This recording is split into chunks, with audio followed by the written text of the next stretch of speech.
তো আজকালকে তো বিহু তো তার লিগাও মানে ঘর দুয়ার সুন্দর করে লেপা মোছা করে লেছে। আর এই বদ্র উঠানটা আঙ মায়ে লেপা মোছা করছে, আমি করছি না, কারণ কি আঙ মা সব কামে আমার লোকে হাত বাটায়। তো ওইদিকে সুন্দর করে এখানে আমি মা অন্য কাম করছিল, লেপা মোছা করতেছিল। তো আমি ঠাকুর করে সব কিছু উঠায়া মানে কাপড় সাপড় উঠায়া সুন্দর করে পূজা দিয়েছি। পরে দিয়ে সন্ধ্যাবেলা এখানে মা আঙ্গ কি একটা নিয়ম আছে যে পূজার মানে বিহুর আগদিনে এরম মানে খের সের দিয়া কি কি মানে জ্বালানি হয় কোয়া হয়, কি কি কইতে থাকে। তারপরে এদিকে আঙ্গো ভাই শুনে শুনে হাসতে আসে যে কি কি কইতেছে মা, কারণ দিদার হাম্মা তারা আগে কয়ে আইছে যে এগুলোই মানে নিয়মগুলো পালন করতেছে। তারপরে এদিকে দেখো আয়া পড়ছি পাথারে এই নিয়মটা পাথারেও দিতে লাগে, সবখানে দিছে। আর পাথারে আর উঠানেটা বাকি ছিল, তো ওইখানেও দিয়া দিতে আছে সুন্দর করে।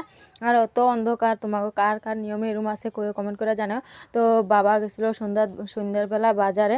তো সন্ধ্যাবেলা বাজারে দেখে বহুত কিছু আনছে, বহুত রকমের বস্তু আনছে, যেগুলো না দেখা বস্তু, না নাম জানা, সেগুলোও পরিচয় হয়ে যায় ওই দিনকায়।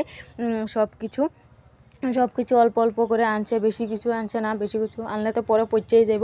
তো যে এই সব কিছু সবজি এই একদিনেই দেখা যায় সব কিছু, আর সব সময় তো দেখা যায় না। তো আমার বাবা কি করছে, একটা দুইটা করে সব কিছুতে লয়ে আইছে। দেখো তোমার এইটা হচ্ছে বাঁধাকপি আর ভেন্ডি, আলু, তিতা করলা, তারপরে এখানে শাক, কি জাতির শাক ভর্তি মানে যাতা, এখানে আদা, এখানে আলু, তারপরে এখানে পেঁপে, তারপরে এখানে কাঠল, তারপরে বহুত রকমের বস্তু। এটা কলার কি একটা হয়, তারপরে এটা কলার ভিতরে হয় যে ওইটাই, আমি ঠিকভাবে জানা নাই। এখানে মরিচ বহুত রকমের এখানে ঘরের কলা, তারপরে এখানে এটা বাজার থেকে কিনে আনছিল। তারপরে এদিকে ময়দা। তো আমি কিছু কতগুলা নাম লইতেও পারতেছি না, যে এতগুলা সবজি বহুত কিলো, আর কতগুলা ভিডিও করা হয়েও নাই।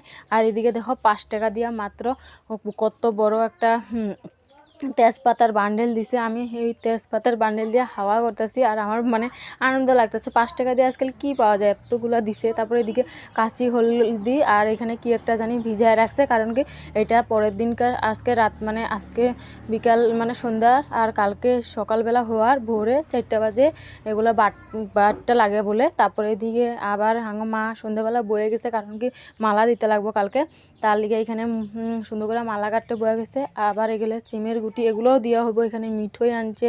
এদিকে আদাগুলো আমি কালকে শুকাত দিমু, আর অল্প মানে পাচনে দিমু। আর এখানে জিরার গুঁড়ি করা হয়েছে। তো